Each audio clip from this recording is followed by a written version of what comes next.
Welcome to another episode of the Cubic Report. Thanks for joining us. Today my guest is Andi Chapman. Andi and I have done previous podcasts. She has made special presentations in the Beyond Today studio in Milford, Ohio, and she's spoken on subjects of hospice, palliative care, death, anxiety, depression, and despair. But she has put it in a way that has been very, very helpful and actually encouraging and inspiring. She is an RN, CDP, CCADCT, that's Certified Dementia Specialist, Naturopath, FNIP, that's Food as Nutrition Informed Specialist, CWCN, Certified Wound Care Nurse, and as of 2021, which has been a watershed year for her and also, as I'll explain, for me as well, she started her own presentation consultation company, SelectMed Seminars and Counseling, which allows her to write programs for the state of Michigan, assisting in education and facility care staff. So currently she speaks for Wayne State University, Lansing College in Michigan, WebMD, Stellantis and Chrysler Worldwide, among other groups. And so she says when she sent this to me, who has time to work, with all, keeping track of all those particular certifications and honors. So welcome to the Cubic Report podcast, Andi. Thank you so much. I appreciate being here. We've been doing other podcasts with Andi and have had a few conversations, actually very knowledgeable conversations, that have led me to want to talk about life situations that we both have gone through after we've had continuous professional careers. And about the same time, she will explain hers, we have come to a changing point in our lives. In fact, as we were talking about a subject for this podcast, talking about our careers and the span of our careers and some of the changes that have taken place, we thought, hey, that would make a great podcast, and she was in very quick agreement. And we'd like to share some of our experiences with you, and that's what we decided to talk about today. We'll all have to change doing what we're doing. Someday, everybody, all of us, no matter what we're doing, how much we like doing it, someday that will come to an end. Sometimes it's willingly done willingly, sometimes not. Andi and I both have had somewhat abrupt ends. I had been president of the United Church of God, for which I was grateful for 9 years, and had projects in progress, and a change was made. I had to move from Cincinnati. It was a time that was, let's put it this way, challenging, a learning period in my life. So what can we learn from this? We have shared our experiences with one another, Andi and I.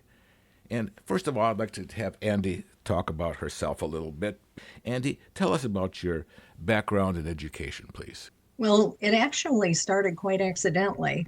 I wound up going to nursing school quite late in life. It was something that I always wanted to do, but I didn't think I was smart enough to do. So I was driving by a college one day and decided to go in and just see where I would place. And actually passed out of 4 of the required classes to get into the nursing program. And so I had to come home and tell my husband I just spent all of our money because I joined the college. And that's how it all started. But it was also something that I think was kind of brought home a little bit more. We had a friend from church dying of cancer, and she wound up coming to live with us. She died in our home ultimately, and that really set my path for going into hospice care, because I could see how many people really didn't understand hospice. They have this idea that we come in and just start delivering medications until the person dies, and that's not it at all. There's an emotional component, a spiritual component. There's the psychological component when you're dealing with something like this. So it really broadened my horizons. I think over the past 23 years, I have had more growth and found so many more dimensions of myself going through all of this. So education I think is very important. It's going to open doors for people. It's going to calm people. Mm-hmm. But you can't you can't really fully understand anything until you go through it. Mm-hmm. But on the other side, you get to help people through it. So I think that's where education is just so vital. Well, what has been the most satisfying vocational part of your life? You kind of touched on it here, but what was the most satisfying part of your life in your work? I think just helping people relax, calm down, understand, and accept the situations that they were going through, to help them to realize that they're not powerless. And when you can help calm that part of a person, they can go through the experience, I think, with a little bit more dignity and surety. So that to me was a very, very gratifying part, to offer that comfort to individuals. Well, I think that we are very similar in that way in our makeup emotionally and how we relate to people. We're very relational and caring about people just naturally. It means a lot to us as to how we come across and what outcomes are coming, and also how people are affected by what we do. If the result is negative, we don't just walk away from them. We just really want to see how we can make things right. So I'd like to talk about now, move to what has happened here of recent. By recent, I mean the last several years. Because when you came and talked to us in Cincinnati and Milford, you gave some fantastic seminars that are still online. In fact, I'll put links to them in the notes here with the podcast.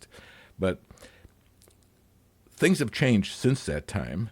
And I was going to call you one time, and then I heard that you were no longer working with where you were at, and I just wasn't sure about that. And time has gone by, and I had gone through changes. But then I said, I've got to do a podcast with Andi. In fact, we even talked about that possibility, but just kind of went in one ear and out the other, at least for my head. And then out of the blue, here a couple of days ago, I said, I am going to call Andi, and I'm going to ask her if she would like to talk about what's happened in her life. And I wasn't even sure what happened in her life. And we got to talking, and I thought we'd have another topic similar to the ones we've had before. But then, like I said, we got to talking about what's been happening in our lives and the lessons that we've had from that, where our education has been very firsthand, very firsthand. So what happened in your life? I know that you are willing to talk about it, about the effects of leaving a profession. I'd like you to say it in your own words, Andi. Well, sometimes when you leave a profession and you do it willingly, it impacts you a little differently. But when you don't even realize what's going on, and all of a sudden it's just at your door, it really throws you for a loop. And it did me, because I was doing very well in my position. In fact, the corporate offices had actually sent me a letter about, your ears must be ringing. And apparently that was what tipped everything over, because my supervisor was actually very narcissistic. And I didn't realize the degree of that until we were having dinner one night in Indiana. I was there with a couple people from corporate. She was there, and there was vice president that was there. And I asked how the education was going down in Texas, because that's where my field of expertise was providing clinical education through the state of Indiana, Michigan, Texas, and writing for the university, Wayne State University. And so I wanted to know, because she was my supervisor, she was doing kind of the same thing. And I asked her how it was going, and she leaned across the table and very sternly, under her breath, so that nobody else could hear, she said, Andi, I am the only one that does education. I am the only one. And then she sat back. And I thought, okay, well, that seemed a little aggressive, but what do I know? And 2 days later, I lost my job.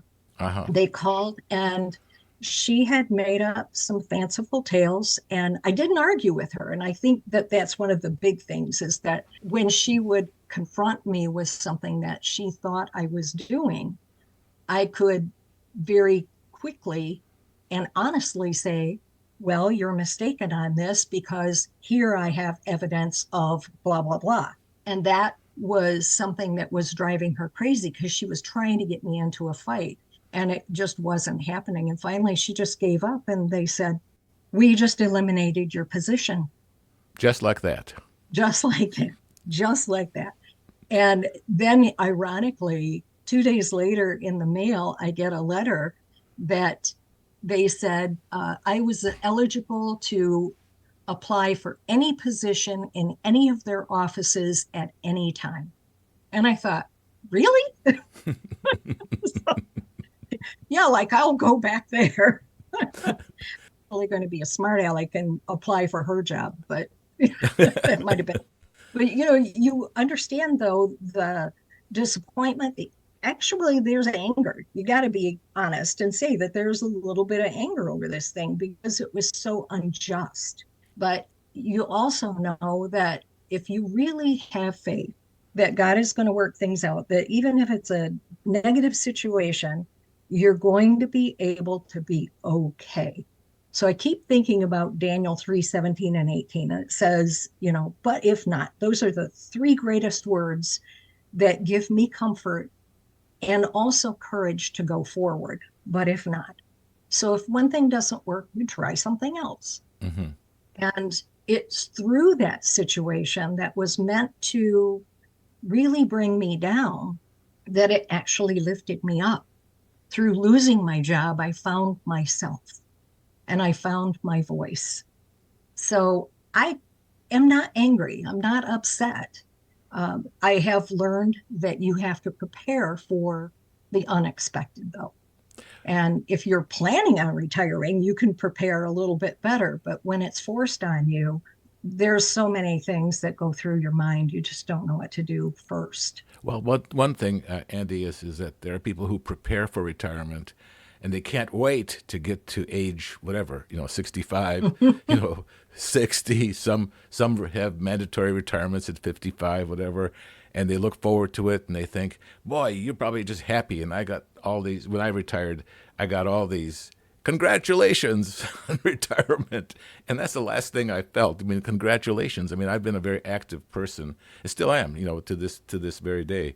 I didn't want that. I didn't look forward to a life of taking cruises and playing shuffleboard, for the rest of my life and just kind of whiling time away or moving to Florida, that type of thing. I'm really very connected to many, many people and even organizations, around the world, and really do find that. But I find too, like you said, you find your own voice and you can actually get away from some of the tedium of things that have to be done, some unpleasant things. You can just say, hey, you guys take care of that. I'm not going to be worrying about some of these difficult, perhaps employee impasses, whatever, or, like you mentioned, narcissism or other things. I'm going to just walk away from it and do other things. And I have found that I could write, I could do this podcast, and I speak with a very wide group of people on this podcast, and I just really love it. I really love being able to communicate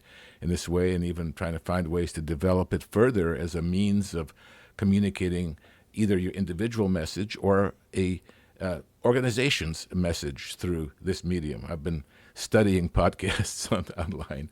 Also, I've been writing some memoirs, and I have to realize too that I'm no longer 35 years old. I'm older, but I do feel very, very active. But what kind of advice would you give people as they come to a very, very realistic point in their career where it's going to come to an end? We had discussed something dealing with emotional health, but give us some insight, Andy. Well, the first thing that I would think is that if you know retirement's coming up, prepare yourself for it. Start looking at the pros and the cons and look at yourself. Who are you? Who do you want to be? Because retirement actually gives you that opportunity to become who you think you want to be. For example, I'm a naturopath, and I'm still getting my feet wet in that. But because of the naturopath and now food is nutrition professional and that kind of thing, I've been dabbling with making tinctures. So those are the kinds of things you can expand on your real actual interests. And again, you'll find out if this isn't something that really is appropriate for you, you can move on to something else. Mm-hmm. But look at those pros and cons. Look at, and I hate to say this, but look at getting all of your stuff in order, because if you're at the age of retirement, you're probably at the age where we need to start thinking about what's going to happen in our supposed golden years Mm-hmm. and be ready for that. You have to prepare for that togetherness. And I know that sounds a little bit crazy, but in our situation, my husband was retired. I was working all the time. And sometimes I'd be gone for a week at a time doing presentations all over the place. And we'd catch up by phone at the end of the day. Well, now we're together all the time. So are we. I used to say I married you for better, for worse, but not for lunch. We found the same thing too. Is that we're together all the time, and I become James. My wife's chauffeur. Where she like to go shopping, I'd like to go shopping with her too. Not to every place. Some places I just won't go to. I can't. That's asking too much of me. But I like going to Costco. I like going to certain things, and even simple things like going to the post office. We walk into it together. There's no reason I need to have her with me or she has to have me with her. But we enjoy it. We enjoy sitting in the evenings, and we have moved closer to our grandchildren. In fact, less than a 10-minute walk away, and they're over all the time, and we love it. We love them coming and. The grandsons coming and opening drawers and picking out certain things that they like to eat and everything is just, to me, a great joy. Is that it truly has given us more opportunity to be with our children as well. Although I'm still with my company, I'm still doing conferences and still doing presentations. And so it does limit my opportunity to be with them as much as I would like, but I can still do it. Mm-hmm. And I like that. I like that a lot. In fact, our son takes our grandchildren when they reach a certain age. He will take one of those grandkids and go somewhere in the world. So they've been to Egypt and Africa and India and all over the place. And in May, he is taking me to Ireland. Oh, wonderful. Wonderful. Yes, I'm excited about that. And that's something that I couldn't do if I were working all the time. So there are really huge blessings about not being required to get up and go do things all the time. Well, with my granddaughter, she wants to do public service things. And she brought this and that suggestion up. And of course, as you know, I've had LifeNets for the last 25 years. And it's had its best year ever, especially since we're working on projects that have been legacy projects and, of course, the Ukraine war. But she would like to do certain things, and we've had time to talk through what she might do.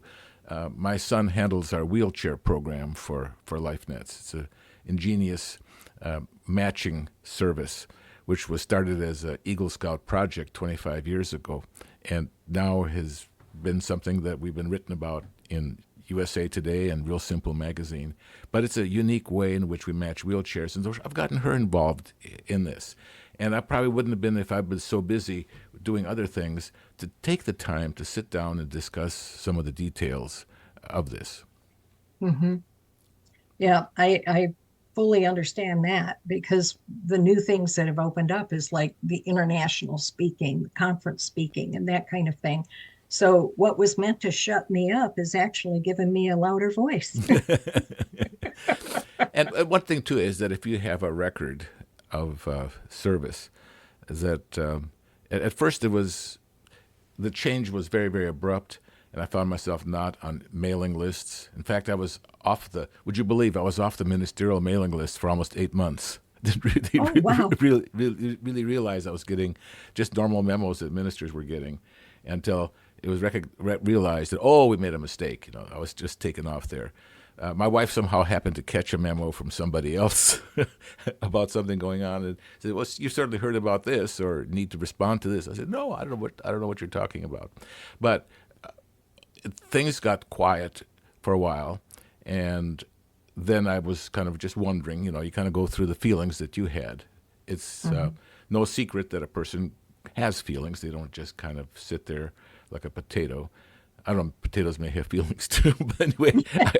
Well, they have eyes. They have eyes. But anyway, I was, but then all of a sudden here, I've been asked to help out with a festival site, festival coordinator in a very interesting area internationally. And then also for Pentecost, I was invited to 5 churches gathering together out on the East Coast. And all of a sudden, it's kind of lifted my spirits.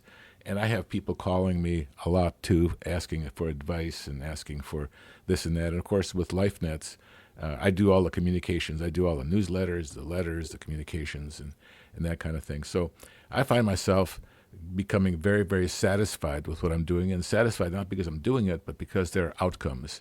There are outcomes in people's lives.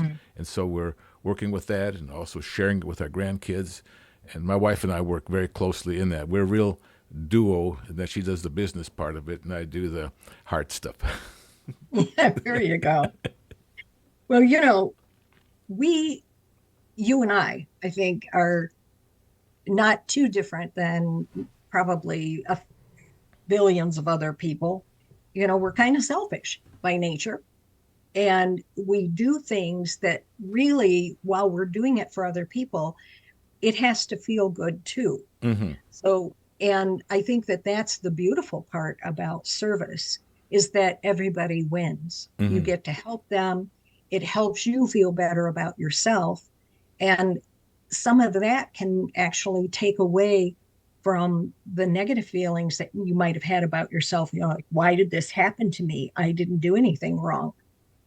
So it's almost a healing effect to help others. I love that part of it. Absolutely. You can say that, look, I have gone through there, and I have survived it. Just like the Apostle Paul, he learned in whatever state he was to be content, and he knew that when he was stoned and when he was imprisoned, there was some purpose to it, and something worked out. And I have had, this major change that I've had in my life. This is about third one of its kind, where the church has gone through various crises in the past, and you find yourself out on a limb, not knowing what's going to happen the next month or the next week or so. But then as you look back, and some of the most painful things that turned out to be a blessing. I could never have started LifeNets,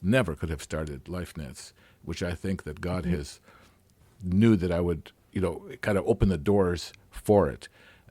If I was just employed fully and required to do things at a lower level of, let's say, excitement, with being able to start an organization like this in a very small way, and even opportunities came my way to serve, whether it was refugees or whether it was education. Those are the 2 big things at the very beginning, or disabled children. And I had just juicy opportunities to really succeed at that. And that led from one thing to another and has led to it becoming what it is. And I'm just very thankful. But I couldn't have really come to that unless I had some of the hard knocks. Exactly. I have always said when I was younger that if I could, I would travel with the international doctors, go to areas where there's a crisis and try to help people through it. I have that opportunity, although I would only do it locally at this point in time because, I'm trying to take care of my husband and I still have kids and not at home, but I still have family that I need to tend to as well. And they kind of need me still. But there's so many wonderful things that we can do now that we couldn't do before when we were working. So it's a blessing. It really, truly is a blessing. I would like to see particularly women 55% of the people that are retirees are actually women at this point in time. And the role has changed for women over the years. And we have so many. In fact, I had a lady call me that she wants to do a series on how women are handling the changes in the workforce. Let's face it, COVID did a lot to change that. Mm-hmm. And how are they coping with it? How are they handling it? So you think about, again, you have to look at yourself and look at your family and the pros and the cons and all of this. But it's been hard for women, particularly because their roles had changed so drastically. They were in the workforce, they were earning money, and now what are they? A lot of women feel useless Mm-hmm. in retirement. I would say, Andy, that feeling useless is probably one of the most horrible feelings of all, because you want to feel useful, especially if you care about people. You want to feel like what you have to offer has value, and not Mm-hmm. that you are a commodity. Okay, just move on, go curl up and die. And though you do have value. One thing that you did bring out, what we talked about, was developing emotional health, and maybe we can't get into this as fully as we want to, and I'm trying to bait you for another podcast. But one thing you did talk about was emotional health, even as far as work is concerned and as far as career is concerned. Can you comment on that? Yeah, I think, just off the cuff here, emotional health to me is being happy in your place, being able to get up in the morning and say, okay, these are my goals for and filling out those goals. It is realizing that you aren't going to be able to control every situation, but you can control certain things. And one of the big things that we need to learn to control is our emotions. We can easily go off the track and go down where, things are getting darker and darker and darker. It's a choice to stay on that track. And this is where your emotional health is going to save you or sink you. Mm-hmm. You're going to have to start looking beyond yourself and seeing what really matters around you, how you can make an impact. Believe it or not, one of the goofiest things that helped me was I love to bake. And, I know that the world is getting goofy, the world is getting crazy. But one of the things that I thought was, I don't want all of these preservatives in our foods. And so I taught myself how to buy grain, grind the grain, and make my own bread. And that was one of those things that now when I go into the kitchen and I make that loaf of bread, it really made me feel good. You get those emotional highs, and that's part of emotional health. Helping others, stepping outside is another part of emotional health. But you can't help heal anybody else until you take care of the own things that are going on in your own head. Well, one word that you used was emotional intelligence. I thought that was very interesting in discussing just how we deal with this emotional intelligence along with emotional health. Well, again, is one of those things. You have to know who you are. Mm-hmm. Okay. You have to know how to apply it. And, and you have to accept too that not everybody is going to be accepting of your help. From those people, all you can do is just turn around and say, I love you, but I'm going to love you from a distance. Mm-hmm. Mm-hmm. And so separate yourself from the negativity as much as you can. And it's very difficult, especially if you're living in a negative situation. But that is a very important part of emotional intelligence. You have to know who you are, Mm-hmm. what pushes your buttons, and how to deal with those that are doing so. And accepting your feelings. Mm-hmm. And like you said, processing and managing things. There are some people that take things very much to heart, and they even hate the way they feel. Honestly, Andy, I'll admit this. There are certain things that, like the Apostle Paul says, there are things that I do that I hate. I can say there's things that I think that I hate. I don't want to think that way, but that's me. I'm stuck with that, while somebody else may seem like they can blow things off very easily. So those are aspects in my personal prayer is that I ask God to please give me special protection and special shield, when it comes to those types of situation. Because in the workforce, as you mentioned, there's a lot of feelings that go back and forth when, you talked about your superior. There's a lot of feelings of jealousy. There's a lot of feelings, like you said, narcissism. There's a lot of feeling of just being very, very inconsiderate that you have to kind of walk around. And I have to ask myself my own feelings, where can I do better as far as relating to people? And how can I make things right? Yeah, if you can manage your own emotions and recognize the emotions of the people around you in your personal and professional relationships and your decision-making processes, everything is going to be impacted by that.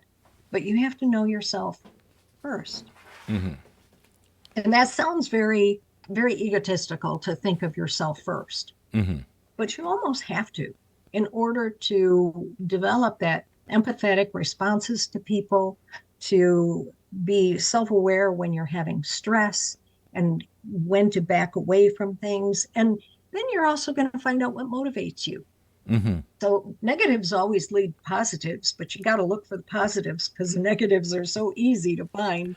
Well, one thing, speaking of negatives, you had a very interesting comment that you made in your notes, is that as what we really need to be taught about life, we're taught to be successful, we're taught to be, crusading, we're taught to lead, and all this type of thing, charging on bold. We need bold leadership.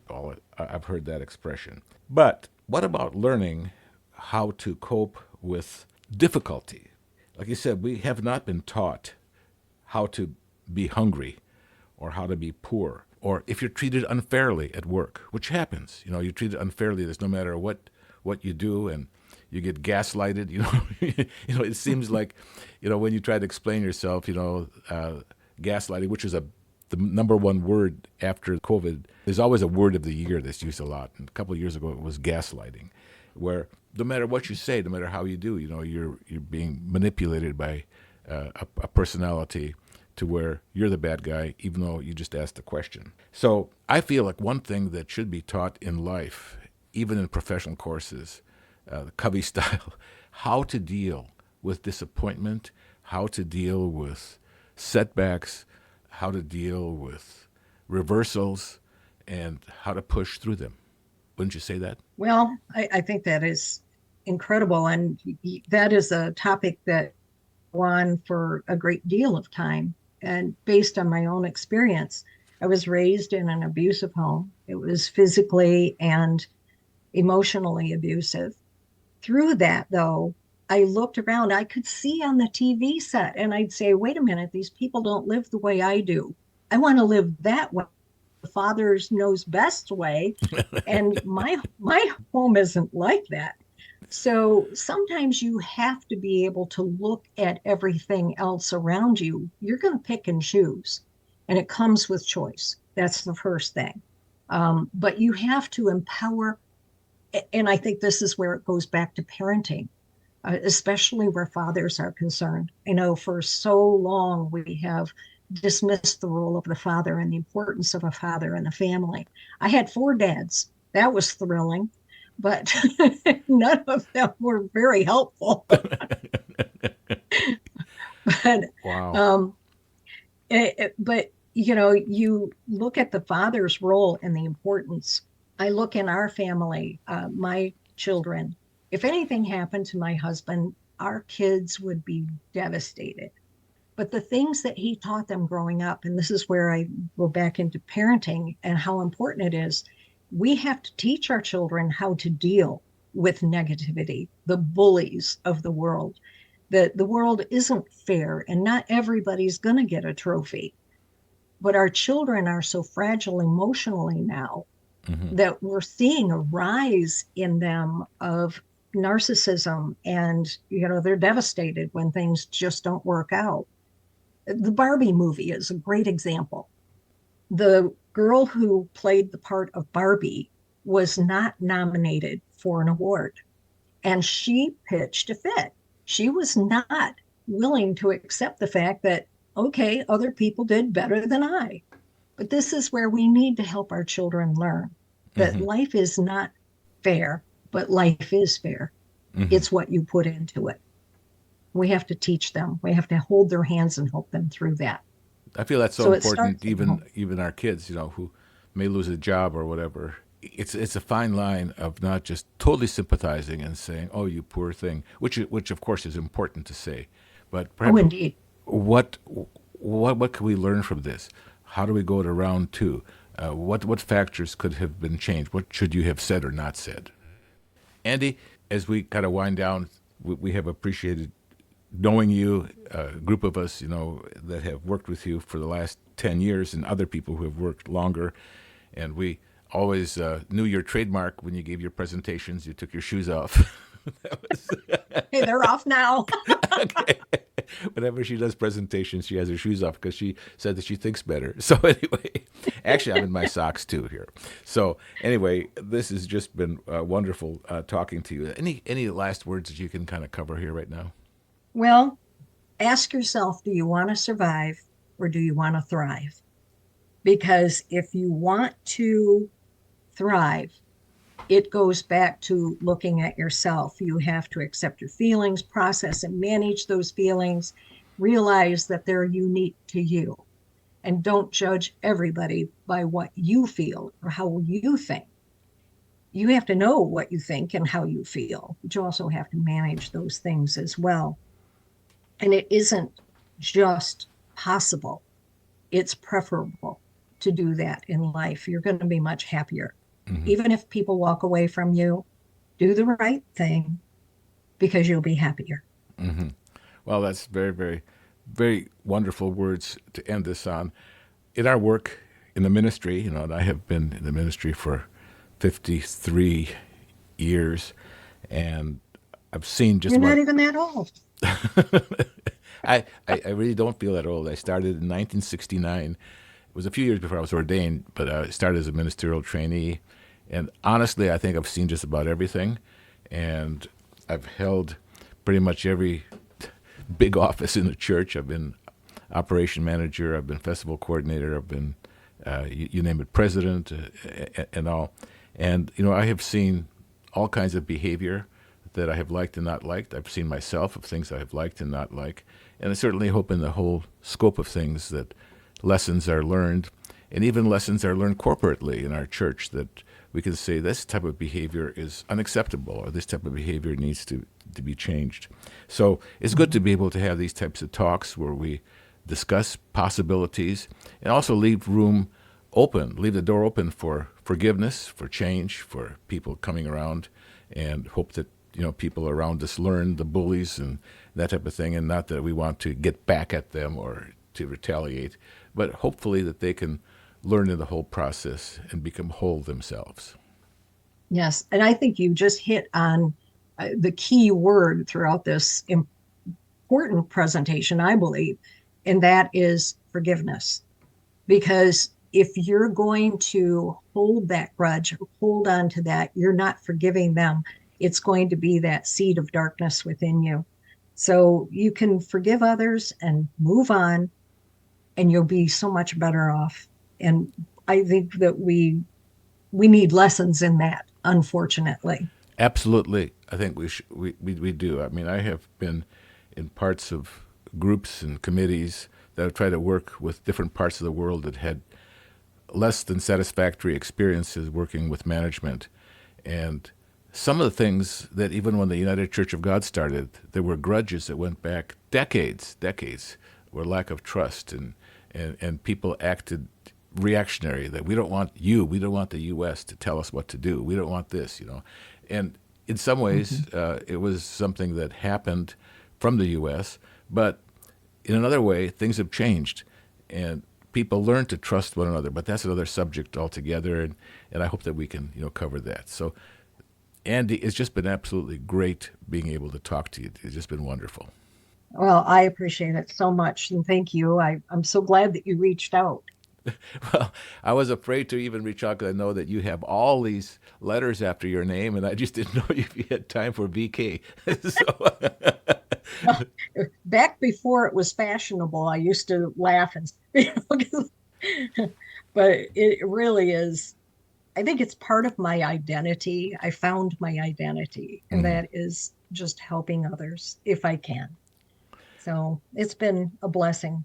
And And I thank you for doing your podcast because, for all the work you're doing with LifeNets and the podcasts and the uplifting things that people can get from that. Thank you. okay, well, I appreciate that very much. So may God be with you in your journey, and we hope to talk to you again, not too distant future. Thank you so much. Thank you for listening to us today on The Cubic Report. We welcome you to share this podcast and tell your friends about it. We can be found on a variety of platforms, including Apple and Google Podcasts, Pandora, Spotify, iHeartRadio, Audible, and many other platforms. You can easily find us at any browser address box by typing in the words The Cubic Report, and there we are. Remember, Cubic is spelled K-U-B-I-K. So we'd love to hear from you. Write to us at vcubic@gmail.com. That's vkubik@gmail.com. Again, thank you for listening. Come back soon for more.